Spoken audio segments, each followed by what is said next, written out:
Gabriel was an angel. Not that kind of angel. Well, actually, yes, that kind of angel, only different. They called him Father Gabriel.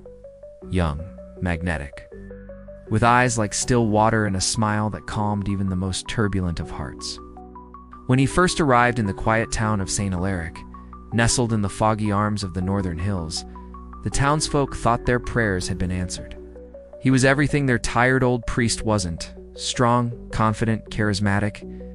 He walked with grace, spoke with tenderness, and seemed to carry the very presence of heaven into the worn pews and cracked stone walls of the old cathedral. But Gabriel had a secret, one that howled in the pit of his soul each night, clawing its way through his flesh, begging to be let loose. The bishop had sent him here not to lead, but to be hidden, to be forgotten. Every day, Father Gabriel held Mass with a serenity that could soften even the hardest of men. His homilies were like poetry, his voice like velvet. Women wept at his words, children clung to the hem of his robe, and the old priest he replaced died smiling, as though he had seen the light before the darkness. But no one knew what Gabriel did after the candles were snuffed out, after the last confession was heard. Each night, as the clock in the town square groaned past 11, Gabriel descended into the catacombs beneath the church. He had discovered them weeks after his arrival, hidden behind a rotting bookshelf in the sacristy. Down there, among the bones of long-dead monks, he chained himself to the stone altar. Locking his wrists and ankles with iron cuffs forged centuries ago, the air down there was damp, always cold, and smelled of salt and rust. He prayed as he locked himself in, reciting Latin verses not taught in seminary. Verses he had found in a blackened book buried beneath the altar, written in a script that pulsed when touched, because Gabriel was not alone inside his skin. He'd been chosen or cursed. When he was just a boy, something entered him during a mission trip in the Amazon jungle. His group had uncovered a forgotten temple deep in the rainforest. He had wandered away, drawn by whispers. When the others found him, he was naked, covered in blood not his own, eyes rolling back in his head as he muttered in a language no one understood. Ever since that day, the thing had lived in him, quiet by day, ravenous by night. For years, he controlled it, studied theology, baptized others, became a man of God.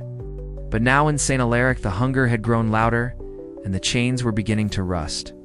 One night, a blood moon overhead, wind screaming through the cathedral's broken bell tower, the right shackle cracked, Gabriel's body contorted, bones snapping and reshaping, his mouth stretching into something inhuman. The beast had escaped. The next morning, townsfolk whispered of a massacre. 6 people, torn apart like rag dolls. A woman missing her face, a child with no hands, a man found hanging upside down in the old bell tower, his eyes replaced with candles. But Father Gabriel stood at the pulpit that very morning, his cassock still stained with drying blood, hidden beneath a freshly pressed white robe. His voice never wavered as he delivered the sermon on mercy and repentance. Only Sister Margot noticed the trail of blood leading from his hands down to his boots. Only she watched his lips twitch at the mention of the lamb led to slaughter. Margot had always suspected there was something beneath his holy veneer. She'd seen the scratches on the confessional wall, heard the groaning at night beneath the church floor. She followed him once, barefoot through the candlelit chapel, and saw him whispering into the shadows. She told herself it was grief, loneliness, madness maybe, until she found the keys. Keys to the chains, and a journal beneath his mattress. If you are reading this, then the devil in me has broken free. I am no longer your priest. I am your reckoning. Gabriel knew she would find it. He had left it for her. The beast no longer slept through the day. It whispered to him during baptisms. It laughed during weddings, growled when he touched the holy water. Slowly, Gabriel was beginning to enjoy it. That night, he didn't chain himself. He stood at the altar, shirtless, arms wide, welcoming the transformation. The pews cracked as his body tore itself open, black horns sprouting from his temples, nails turning to claws. The crucifix melted behind him, and the stained glass saints turned their faces away, walked into the town.